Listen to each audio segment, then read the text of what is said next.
India sadly had no reason to doubt where it came from, because within 1 hour of the atrocity, a group called the Resistance Front had claimed credit. The Resistance Front was known for some years to be a frontal organization of the banned proscribed Lashkar-e-Taiba, which is on the US designated terror list as well as the UN sanctions committees. And India had gone to the UN Sanctions Committee with information about the Resistance Front in 2023 and in 24, and now sadly it had acted in 25. They repeated their claim the next day until, of course, global condemnation, I think, woke their handlers up to the dangers as represented, and then they deleted their claim on the third day. But by then, the claim had been made, recorded, registered, and reported. And for us, therefore, the culpability lay not just with the 4 or 5, we're not 100% sure, evil killers who came to Pahalgam and did this atrocity, but also with those who had sent them, financed them, equipped them, trained them, guided them into doing this. And since we knew where Lashkar-e-Taiba is headquartered, it has its not just a safe haven, but a rather generous 200-acre campus in a city in the heartland of Pakistani Punjab. We also knew where the responsibility lay. Sadly, Pakistan chose to follow its usual path of denial. In fact, Pakistan, with the help of China, succeeded in removing a reference to the Resistance Front from the resolution of condemnation that was drafted in the Security Council, a press statement actually, not resolution, in the Security Council of the UN 2 days later. But though the name was not mentioned, it was, as I said, a matter of public record, and we knew what was happening.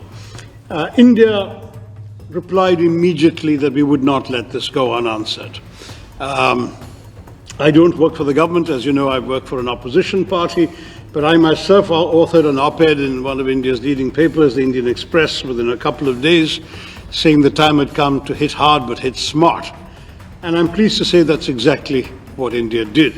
On the night of the 6th, 7th of May, it was 6th here, it was 7th for us, at 1:05 in the morning, a time chosen deliberately to avoid any risk of too many civilians wandering about or any collateral damage, very precise and calibrated strikes took place on 9 specific known terrorist bases, headquarters, and launch pads.